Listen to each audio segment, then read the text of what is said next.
होलिया में देवारा रगोरले बगाल शत्रुघ्न सरगम रगोरले बगाल डीजे उमेश रगोरले बगाल सुखीपुर बाजार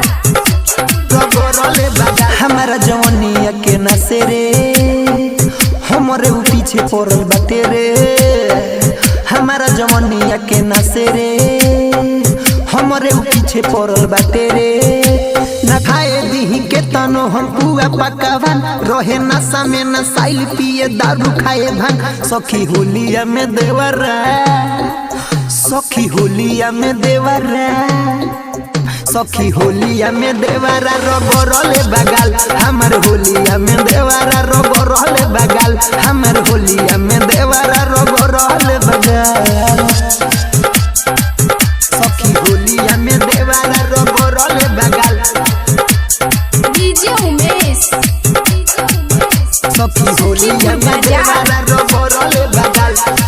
धलेला कोरा में न छोड़ेला डालेला रंग हाथ जोड़ेला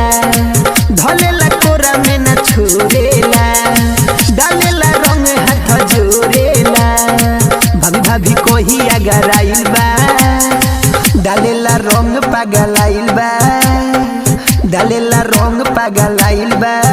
नहीं सोचेला एक का होई अना जान रहे पिछवेला गोल सब छोरी काम धान सखी होलिया में देवारा रगोरले बगाल हमर होलिया में देवारा रगोरले बगाल हमर होलिया में देवारा रगोरले बगाल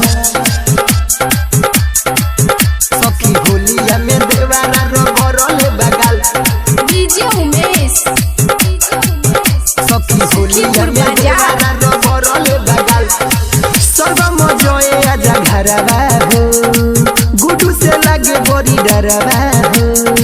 सर्वम जोए आजा घरवा हो गुडू से लगे बोरी डरवा हो बबुआ बिनोए बाटे खचरा खींचेला बेरी बेरी अचारा खींचेला बेरी बेरी अचारा नहीं देवेला हम के उछनो भर आराम करी के तनाय सखी हम वो करबा खान सखी होलिया में देवारा रगोरले बगाल हमर होलिया में देवारा रगोरले बगाल हमर होलिया में देवारा रगोरले बगाल सरगम रिकॉर्डिंग स्टूडियो रसीदपुर गढ़खा सारण।